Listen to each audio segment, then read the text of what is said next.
হামিদ বিয়ে করেছে 2 বছর হয়েছে, কিন্তু তার শ্বশুরবাড়িতে মাত্র তার 4 দিন যাওয়া হয়েছে। এর কারণটা কি জানেন?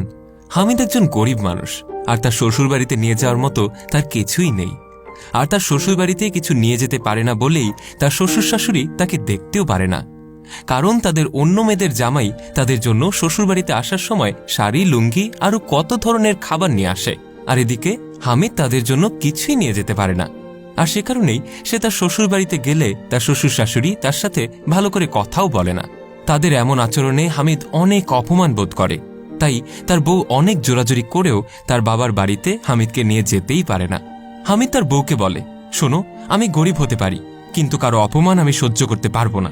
যেখানে আমার মূল্য দেয় না সেখানে আমি কেন যাব? হামিদ তার বউকে আরও বলে, শোনো, তোমার এক বোনের জামাই এক আদম ব্যাপারী। সে মানুষকে বিদেশে যাওয়ার নাম করে মানুষের কাছ থেকে হাজার হাজার টাকা ইনকাম করে, আর সেই টাকা দিয়েই বড়লোকের ভাব নিয়ে থাকে। সে যদি তোমার বাবার বাড়িতে তোমার মায়ের জন্য শাড়ি আর তোমার বাবার জন্য লুঙ্গি আর শার্ট নিয়ে যায়, তাহলে তো তার কোনো সমস্যা নেই, কারণ তার তো আর টাকা কামাতে মাথার ঘাম পায়ে ফেলতে হয় না। সে তার শ্বশুর শাশুড়ির জন্য যা ইচ্ছা তাই আনতে পারে, তাই তারা তোমার বাড়িতে ভালো করে জামাই আদরও পায়। তখনই হামিদের বউ তার স্বামীর কথাগুলো শুনে চুপ করে থাকে। হামিদ তখন আরও বলে, আচ্ছা তুমি বলো তো, আমি কি কোনো কথা ভুল বলেছি?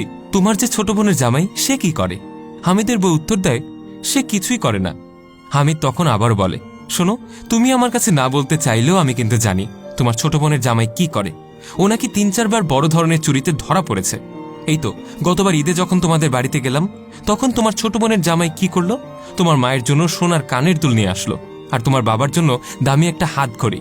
আর আমি তাদের জন্য কিছুই নিয়ে যেতে পারলাম না বলে আমার পাতে একটু মাংসের ঝোলও জুটল না।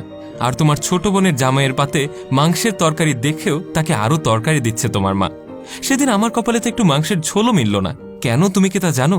কারণ সেদিন আমি তোমার ছোট বোনের জামাইয়ের মতো কোনো বোনের কষ্টের জমানো গয়না টাকা চুরি করে তোমার মা বাবার মন রাখতে পারিনি, তাই। হামিদ আবারও তার বউকে বলে, শোনো বউ, তোমার হয়তো শুনতে খারাপ লাগছে, তোমার বাবা মার নামে আমি এতগুলো কথা বলছি। তোমার বাকি 2 বোনের জামাইদের মতো কারো হক নষ্ট করে তোমার বাবা মাকে আমি খুশি করতে পারবো না। আর এতে যদি তোমার মা বাবা আমাকে জামাই হিসেবে মেনে নিতে না পারে, তাহলে আমার এখানে কিছুই করার নেই। যদি আমি আমার নিজের টাকা দিয়ে তোমার বাবা মাকে খুশি করতে পারি, সেদিনে আমি তোমাদের বাড়িতে যাব, তার আগে আমি আর তোমাদের বাড়িতেই যাব না। হামিদের কথা শুনে তার বউ তখন মন খারাপ করে রইল, কারণ তার মা বাবা তারা গরিব বলে আদর যত্ন না করলেও তার তো তার বাবা মার জন্য মন কাঁদে। হামিদ তার বউয়ের কষ্টটা তখন বুঝতে পারে, তাই সে তার বউকে খুশি করানোর জন্য বলল, আচ্ছা শোনো, এবার ঈদে তোমাকে তোমার বাবার বাড়িতে নিয়ে যাব। তখন হামিদের বউ একটু হাসি দিয়ে বলল, আরে সত্যি বলছো তুমি? আরে হ্যাঁ, সত্যি। সেদিন থেকে হামিদ তার কাজের পরিমাণটা বাড়িয়ে দেয়, যাতে করে সে তার শ্বশুর শাশুড়ির জন্য শাড়ির কাপড় কিনে নিয়ে যেতে পারে, আর এর জন্য সে আরও এক্সট্রা করে পরিশ্রম করতে লাগলো। এদিকে ঈদও চলে এসেছে। তখন হামিদ তার জমানো টাকা দিয়ে তার শ্বশুর শাশুড়ির জন্য জামা কাপড় কিনে নিয়ে যায়। ঈদের দিন হামিদ আর তার স্ত্রী মিলে তার বাবার বাড়িতে যায়। হামিদকে দেখেই তার শ্বশুর শাশুড়ি মুখ গোমরা করে রাখে, ভেবেছে এবারেও হয়তো সে তার শ্বশুর বাড়িতে খালি হাতেই চলে এসেছে। কিন্তু হামিদ তাদের মুখ দেখেই বলে উঠল, শুনুন, আপনারা ভয় পাবেন না, আমি এবারে খালি হাতে আসেনি, আপনাদের জন্য দেখুন আমি কি নিয়ে এসেছি। তখন তার শ্বশুর শাশুড়ি হামিদের হাতে জামা কাপড় দেখে প্রচণ্ড খুশি হয়। তাদের জামাই এবার তাদের জন্য জামা কাপড় নিয়ে এসেছে। আর এবার শাশুড়িও হামিদকে এসে জিজ্ঞেস করে, বাবা, আজকে তুমি কি খেতে চাও? হামিদ তখন একটু হেসে বলে, মা, আপনারা যা দিয়ে খাওয়াবেন তাই তো খাবো। ওইবার তো শুধু আমাকে ডাল দিয়েছিলেন পাতে, এবারও না হয় ডালই দিবেন। তখনই হামিদের শাশুড়ি একটু লজ্জা পেয়ে বলল, না না বাবা, এবার তোমার জন্য মুরগি রান্না করব। রাতে যখন হামিদকে তার শাশুড়ি ভাত বেড়ে দেয়, তখন তার পাতে মাংস দেয়। হামিদ তখনই বলে ওঠে, মাগো, আমি এবার আপনাদের জন্য জামা কাপড় নিয়ে এসেছি বলে আপনারা আমাকে আজ এত যত্ন করে খাওয়াচ্ছেন। কেন, ওইবার যখন আমি খালি হাতে এসেছিলাম তখন তো আমার পাতে ভালো করে একটু ডালও দেননি।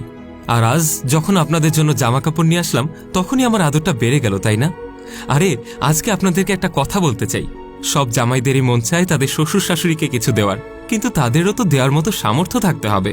হামিদের কথা শুনে সেদিন তার শাশুড়ি তার মাথাটা নিচু করে রাখে, সে আর কোনো উত্তরই দেয় না।